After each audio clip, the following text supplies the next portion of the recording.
Great Salt Lake, wilderness adjacent to a city, a shifting shoreline that plays havoc with highways, islands too stark, too remote to inhabit, water in the desert that no one can drink.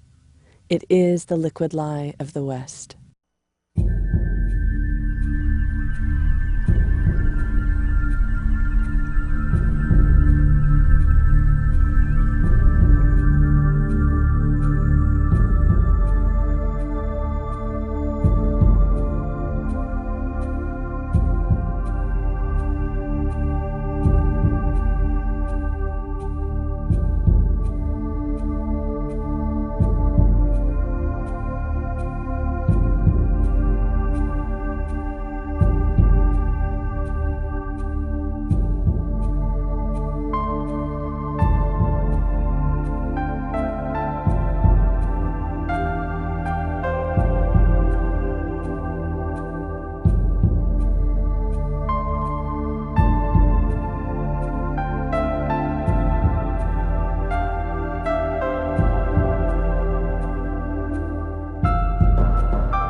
Now this is the story of the basins and ranges.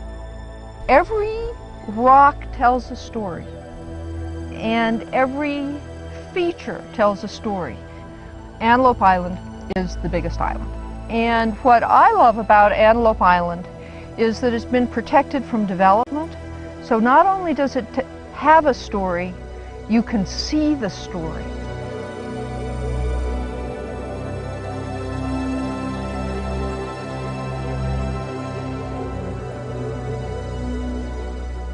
This rock's probably 500 million years old. Forces within the Earth move portions of the crust with respect to each other.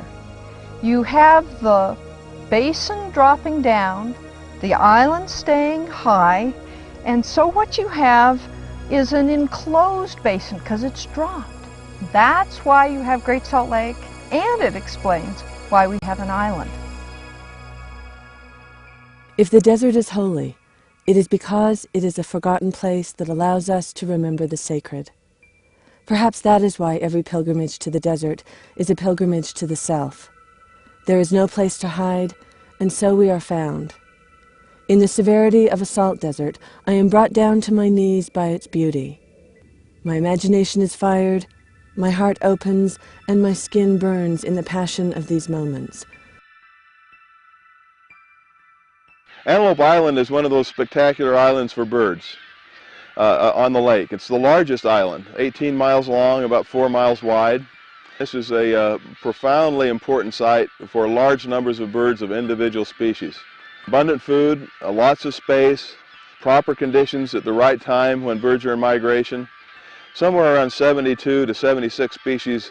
Those little riparian areas support songbirds.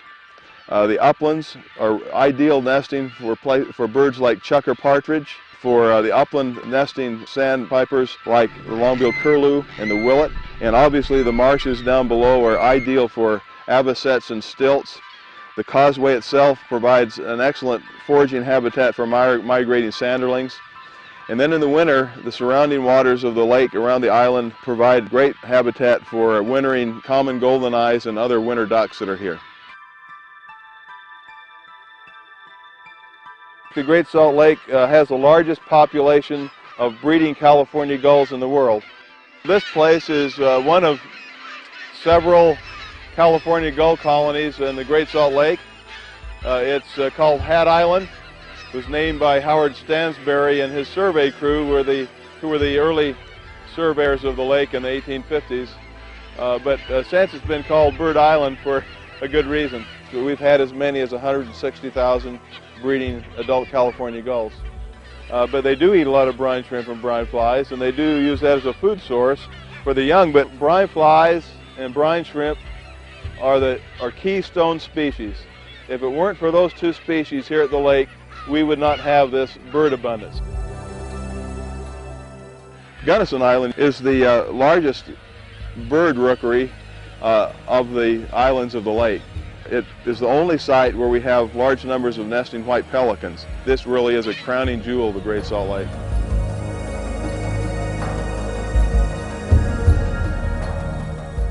Many people think that the reason there's salt in Great Salt Lake is because Lake Bonneville dried up and you just have this puddle left. Well, it's a little more complex than that. In the springtime, the waters come in from the snowmelt, and in the summer, the lake evaporates and so it goes down. That's about a 2 feet fluctuation. And why is it salty? Well, remember, it's a basin. So the water comes in and the sediments come in and the salts come in. Well, the water gets out by evaporation. What's left behind? The sediments, they drop to the bottom, and the salt stays in solution until it's so saturated that it drops out as well. So there's about 2 billion tons of salt in Great Salt Lake, but there's about 2 million tons of salt that come in every year.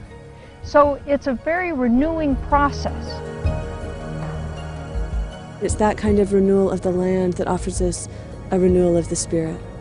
The silence, the solitude, the curlews, the coyotes, the changing light, the capriciousness. You never know what you will find here. And therefore I think it really is a landscape of the imagination, where nothing is as it appears.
The landscapes we know and return to become places of solace.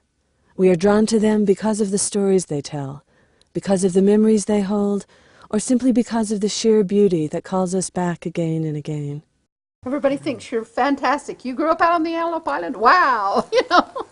I can remember then starting to ride and on the range and working from when I was 5 to 6 out here with my father. So we put in at least 10 hours a day, maybe more, out in the hot sun and the insects and dust and whatever.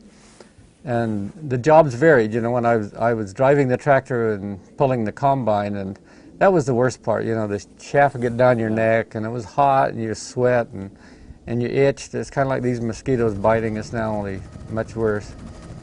And they were long days. My dad would let us sleep in sometimes till 6:30 in the morning before we started work. That's if you had the cows milked. If we had all the chores done. And ranch hands in Antelope Island, 150 a month, board and room. That sounded exciting. It's a place of peace and hard work, but it's exciting, it's fun, you do things that you'd never have an opportunity to do any other place. Whenever we have guests come to visit us in Salt Lake City, the first place we take them is Antelope Island, here. And what we ask them to do is to just simply sit and listen, and to remember their own wild heart as they hear the pulse of this place beating.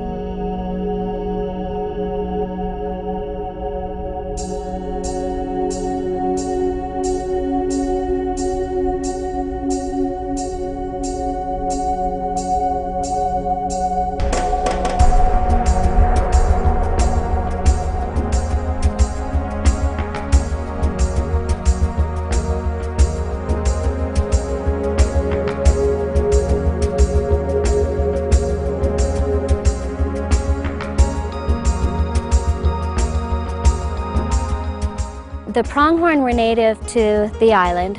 That's why Fremont on his expedition named it Antelope Island, which is what the pronghorn was known as. The antelope all disappeared in the early 1900s.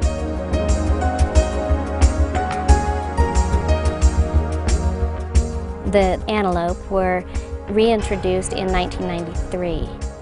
With the bison, there are between 550 and 700 on the island. So they have, they're probably the most numerous, or definitely the most numerous of the hoofed mammals on the island.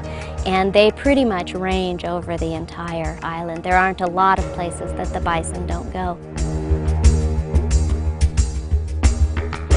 This bison herd is managed. Basically, there are no predators, since there are no wolves, that are capable of really controlling the bison population. And so on the island, once a year, they round up the animals. They then take some of the animals and sell them to other state parks. They also sell some to private ranchers that want to start bison herds.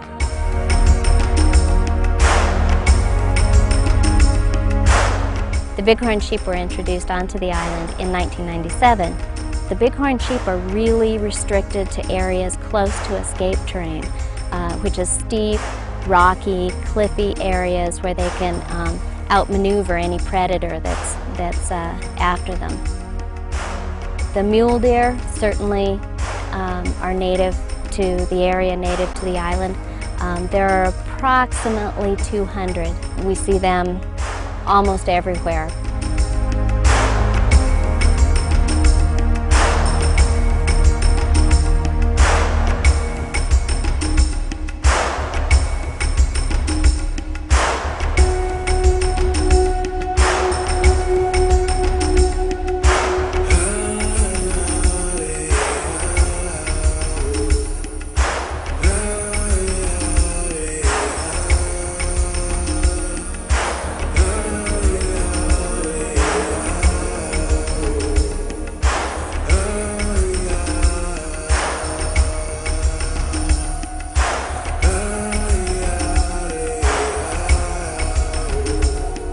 I think it's a place where we encounter other.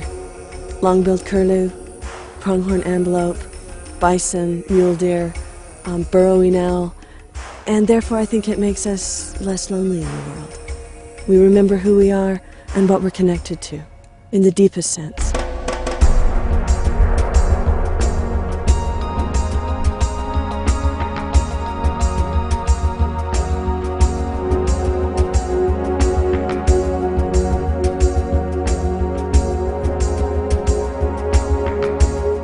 Paul Shepard has said that the mind expands with the vista. And if we believe that to be true, then I can only imagine the effect that Antelope Island, Great Salt Lake, this beautiful salt desert is having on our souls.